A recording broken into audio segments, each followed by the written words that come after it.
Welcome to another edition of Final Judgment, and today I've got an awesome game for you.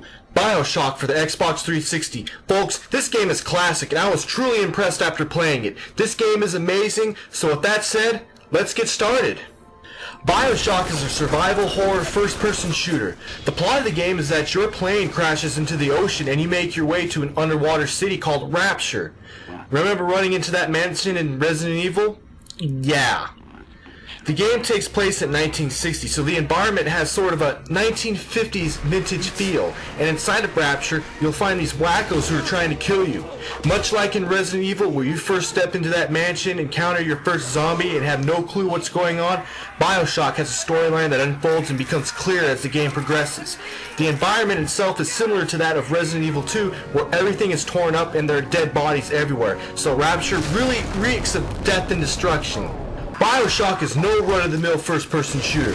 In addition to conventional weaponry such as shotguns and grenade launchers, you get plasmids which allow you to do things such as shock your enemy, throw fire, and telekinetically move objects or catch enemy projectiles and throw them back. Plasmids also have non-combat applications such as opening doors and clearing out ice.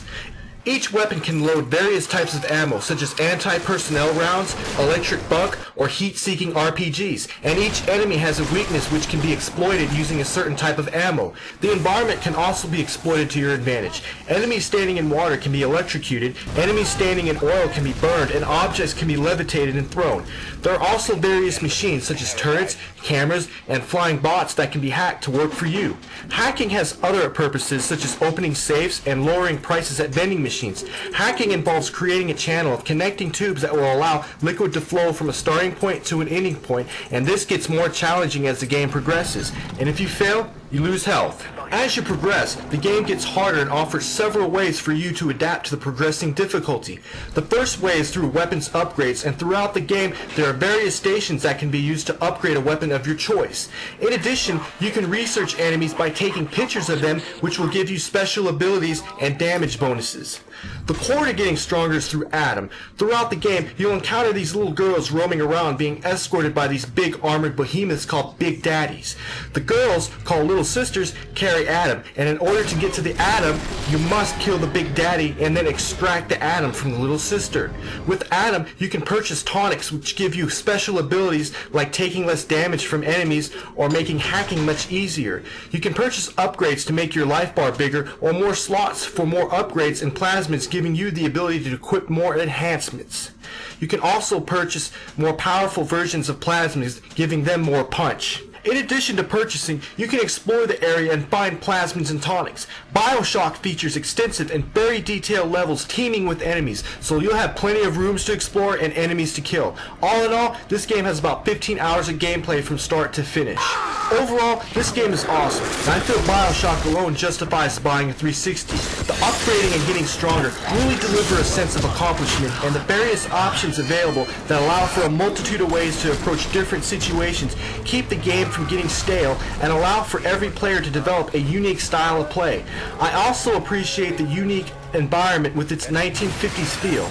In a gaming world filled to the brim with cliché first-person shooters, it's very refreshing to see an original FPS that transcends multiple genres. It's an FPS and a survival horror game with a few freaky moments. As good as this game is, there were some minor issues I had with Bioshock. The biggest one is that I feel this game is too easy, even on hard.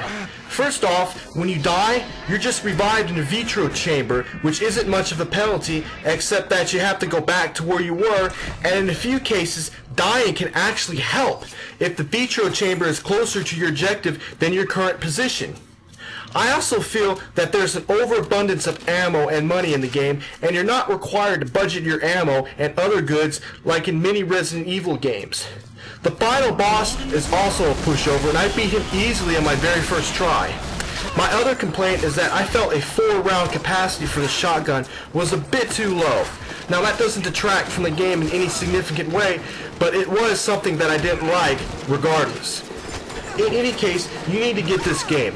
Bioshock is a must-have for any Xbox 360 owner. Even if you don't like first-person shooters, just try it out at least once.